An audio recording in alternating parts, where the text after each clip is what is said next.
Hi everyone, welcome back to my channel. আজ আমি আপনাদের সাথে শেয়ার করব তেঁতুলের টক ঝাল মিষ্টি আচার রেসিপি। এই আচারটি কিভাবে বানালে একদম পারফেক্টলি তৈরি হবে আজকে আমি রেসিপিটি শেয়ার করব। তো চলুন দেরি না করে দেখে নেওয়া যাক আজকের এই তেঁতুলের আচার রেসিপিটি তৈরি করার জন্য এখানে আমি পাকা তেঁতুল নিয়ে নিয়েছি। এখানে ওজন হিসাবে তেঁতুল আছে অনেকটাই, প্রায় 2 কেজির মতো আছে। আর তেঁতুলগুলো কিন্তু একদম পাকা তেঁতুল। এখানে 2 কালারের তেঁতুল আছে, দেখুন একটু ডার্ক কালার আছে একটা, আর একটা একটু লাইট কালার, কিন্তু দুটোটা পাকা তেঁতুলই। আর তেঁতুলের যে দুপাশে সুতোর মতো অংশগুলো আছে সেগুলো বের করে নিয়েছি, শুধু তেঁতুলটাই নিয়েছি। তো চলুন বন্ধুরা এখন আচারটা তৈরি করে নেওয়া যাক।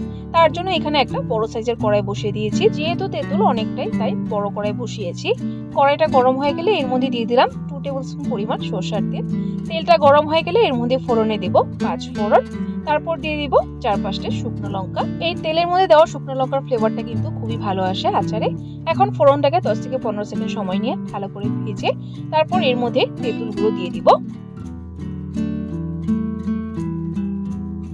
তো দেখুন বন্ধুরা, সম্পূর্ণ তেঁতুল দিয়ে দিয়েছি। তেঁতুলটা যেহেতু শুকনো, এইভাবে নাড়াচাড়া করা যাচ্ছে না, তার জন্য এখানে দিয়ে দিলাম জলটা দিয়ে দিলে তেঁতুলটা সুন্দর নরম হয়ে আসবে এবং তেঁতুলের পাল্পগুলো বেরিয়ে যাবে।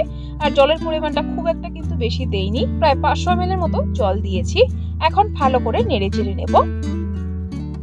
জলটা দেওয়ার পর কিন্তু তেঁতুলগুলো সুন্দর নরম হয়ে আসবে। দেখুন সুন্দর নরম হয়ে গেছে তেঁতুলগুলো। এখন এর মধ্যে দিয়ে দিব স্বাদ মতো নুন। নুনটা একটু নিজেরা বুঝে দিবেন টেস্ট অনুসারে।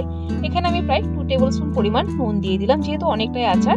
এখন নুনটাকে দিয়ে ভালো করে নেড়ে চেড়ে মিক্স করে নেব। তারপর গ্যাসের ফ্লেমটা লোতে রেখে একদম ঢাকা দিয়ে 2 মিনিটের জন্য রেখে দেব, তেঁতুলটা একটু কুক হওয়ার জন্য বা নরম হওয়ার জন্য। এপাশে তেঁতুলটা কুক হতে হতে চলুন আরেকদিকে মশলাটা তৈরি করে নিই আচারের জন্য। এখানে একটা প্যান বসিয়ে দিয়েছি, গ্যাসের ফ্লেমটা কিন্তু আমি এখনো জ্বালাইনি। আগে মশলাগুলো নিয়ে এক এক করে এখানে নিয়ে নিয়েছি 2 টেবিল স্পুন পরিমাণ মৌরি, তারপর নিয়ে নিলাম 1 টেবিল স্পুন পরিমাণ হলুদ সর্ষে, যে কোনো সর্ষে আপনারা ইউজ করতে পারেন। তারপর নিয়ে নিলাম 1 টেবিল স্পুন পরিমাণ গোটা জিরে, 1 টেবিল স্পুন পরিমাণ গোটা ধনে, তারপর নিয়ে নিলাম 1 টেবিল স্পুন পরিমাণ আজওয়ান, তারপর নিয়ে নিলাম 1/2 টেবিল স্পুন পরিমাণ মেথি। মেথির পরিমাণটা কম নেবেন, যেহেতু তেতো হয়, কিন্তু মেথির ফ্লেভারটা কিন্তু আচারে খুবই ভালো আসে। তারপর দিয়ে দিলাম 6-7টা শুকনো লঙ্কা ছোট সাইজের, আর দিয়ে দিলাম 3টে তেজপাতা। এখন এই মশলাটাকে রোস্ট করে নেব। গ্যাসের ফ্লেম জ্বালিয়ে দিয়েছি, ফ্লেমটা লোতে রেখে এইভাবে অনবরত নেড়ে চেড়ে মশলাটা রোস্ট করে নেব।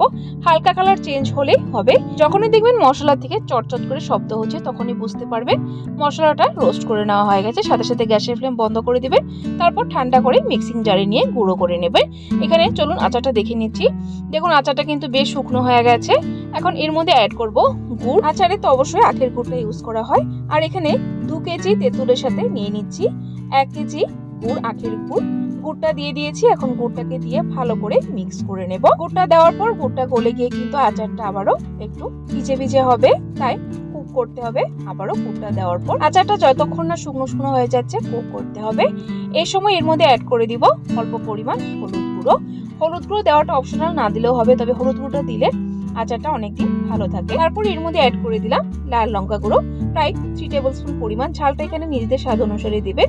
তারপর দিয়ে দিলাম হোয়াইট ভিনেগার, প্রায় 1 টেবিল স্পুন পরিমাণ। এই হোয়াইট ভিনেগারটা দিলে কিন্তু আচারটা অনেকদিন ভালো থাকে। যেহেতু আমি অনেকটা বানাচ্ছি আচার, যাতে করে আচারটা অনেকদিন ভালো থাকে, তাই অ্যাড করে দিলাম ভিনেগারটা। এখন ভালো করে নেড়ে চেড়ে মিক্স করে কুক করে নেব। আচারটা যতক্ষণ না শুকনো হয়ে যাচ্ছে ততক্ষণ অবধি কুক করব। এখন এই সময় এর মধ্যে অ্যাড করে দিব যে গোটা মশলাগুলো ভাজা হয়েছিল সেগুলো গুঁড়ো করে নিয়েছি, এই মশলাটা অ্যাড করে দিলাম। এখন খুব ভালো করে নেড়ে চেড়ে মশলার সাথে মিক্স করে নেব আচারটা। সো দেখুন বন্ধুরা, ভালো করে মিক্স করে নিয়েছি। আচারটা কিন্তু বেশ শুকনো হয়ে গেছে, ঠান্ডা হওয়ার পর কিন্তু আরো শুকনো হয়ে যাবে। এখন আমি গ্যাসের ফ্লেমটা বন্ধ করে দেব। আচারটা আমার তৈরি হয়ে গেছে। সো বন্ধুরা, আচারটি খেতে কিন্তু দারুণ হয়েছে। টক ঝাল মিষ্টি একদম পারফেক্টলি হয়েছে সবকিছুই। অবশ্যই একবার এভাবে তেঁতুলের আচার ট্রাই করবেন যদি না বানিয়ে খেয়ে থাকেন। সো বন্ধুরা, তেঁতুলের আচার রেসিপিটি কেমন লাগলো অবশ্যই কমেন্ট করে জানাবেন। যদি ভালো লেগে থাকে তাহলে কিন্তু একটা লাইক অবশ্যই দিয়ে দিবেন। আরো এরকম রেসিপির আপডেট পাওয়ার জন্য আমার চ্যানেলটাকে সাবস্ক্রাইব করে দিবেন। সাবস্ক্রাইব করে পাশে থাকা বেল আইকনটা ক্লিক করে অল করে দিবেন, তাহলে আমার চ্যানেলে যখনই কোনো নতুন রেসিপি আসবে নোটিফিকেশন আপনাদের কাছে পৌঁছে যাবে। ভিডিওটি সম্পূর্ণ দেখার জন্য অসংখ্য ধন্যবাদ। ভালো থাকবেন, সুস্থ থাকবেন।